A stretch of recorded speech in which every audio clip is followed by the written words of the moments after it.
Hello, and welcome back. Today I want to go over 3 obscure fantasy books you've never heard of. Let's get started. Number 1, The Goblin Quest by Jim C. Hines. Have you read a book about a goblin before? Probably not. Who wants to read a book with the protagonist being a goblin? Okay? Why would you when you can read about a cool hero? A mage, or a warrior, or a cleric, or a barbarian, or fill in the blank for your last D&D campaign. Anyway, this has all those things, but the protagonist is a weak, scrawny, blind goblin named Jig. And he goes on one big, epic quest in the mountain where he lives. Check out The Goblin Quest by Jim C. Hines.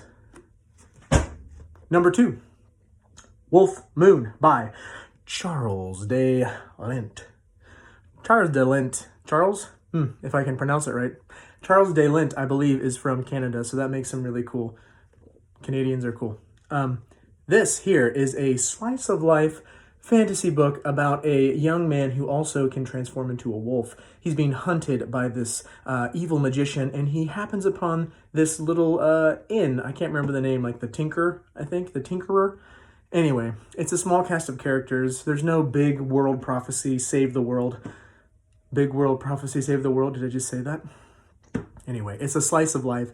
It's small. It is a condensed story, and the characters are larger than life. They develop very well over this story. There's some love, appropriate levels of it.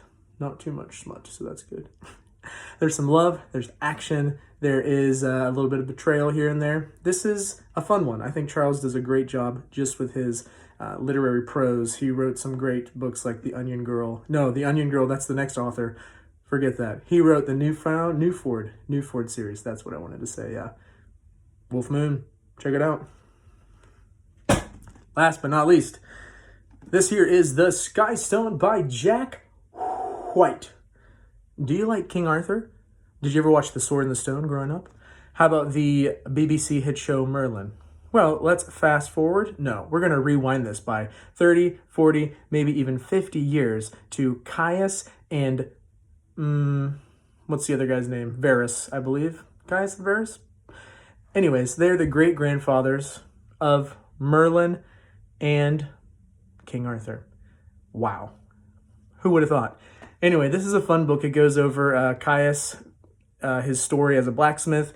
He is a legionnaire, and then he retires because of a war wound. So he lives in Britain, and it takes place during the time when the Roman Empire starts to withdraw from Britain. So they lose stability as a whole. The Picts, the Saxons, and Angles and other peoples start to come over and invade.